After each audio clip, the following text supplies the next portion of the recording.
we'll need a multimeter, we'll need a span of size 7, span of size 10, and a flat screwdriver. First, we'll check the voltage of the battery. For this, you can take the positive cover of the battery. You can take your multimeter and push this to voltage mode. This measures up to 20 volts. You can place this here. You can place this here. And the red is the positive line and black is the negative line. You can use this to read the voltage of your battery. The voltage is 12.58. It's always good to have a voltage above 12.6 so that the battery doesn't degrade over time. It's called sulfation. So the battery needs a little bit of charging. Yeah, that's the first thing that we have found out. The second is taking the air filter apart. Before working on your vehicle, before you're doing your maintenance on your vehicle, it's always safe to disconnect your battery. You can start with disconnecting the negative terminal first.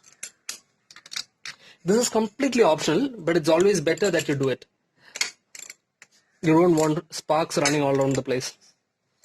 You can take apart the negative terminal, then you can disconnect the positive terminal.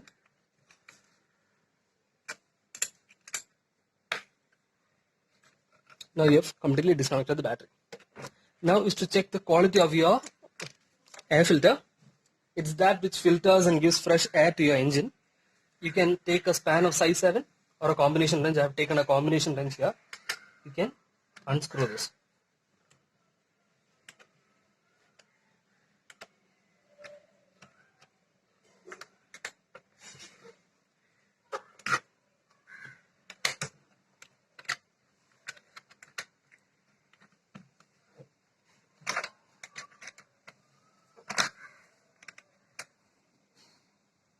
This is a paper filter.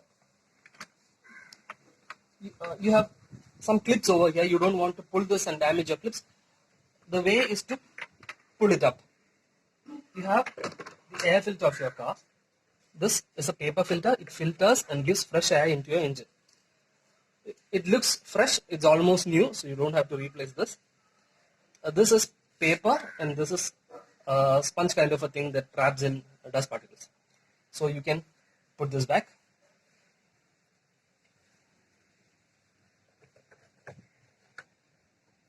You need to make sure that it goes right into the groove. You don't want to damage the sponge of your filter. When you want to put this back, make sure that the grooves fall right into the slot. You don't want to break the plastic thing. You can tighten this up the exact same way that you loosened it. You don't want to over tight and damage your plastic. It's always better to have a snug fit, not too tight.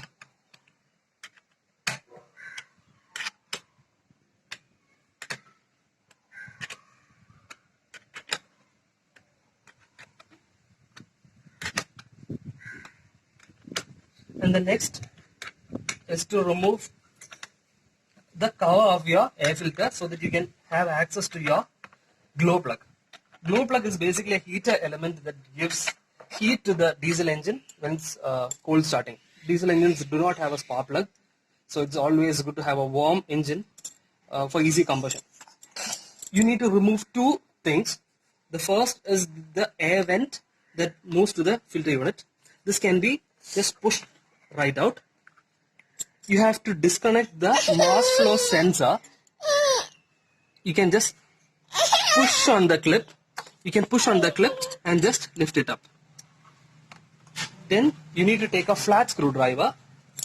You need to unscrew the nut here so that the hose clip goes off the way.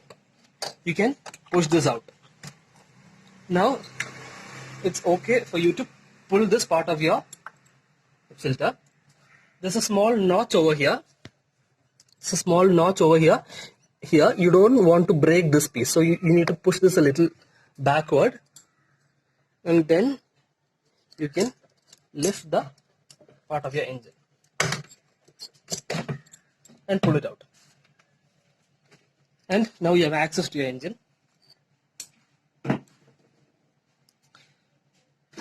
This you see here are 4 glow plugs, and these are the connectors. you can pull each one out and you have access to your glow plugs. The third one is not connected here.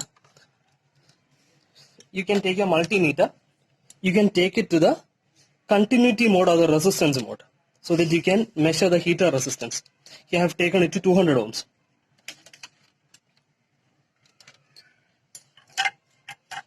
This you see here is one terminal of the heater plug. The second is usually the body. You can connect it anywhere to the body to see the resistance.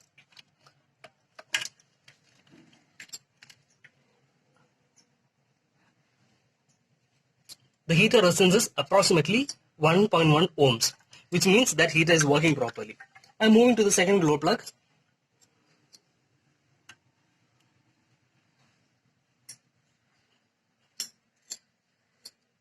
This is 0.5 and the third one is not working.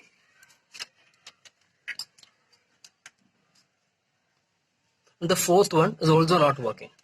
So we have got the first glow plug is working, which is 1.5. The second glow plug is also 1.5.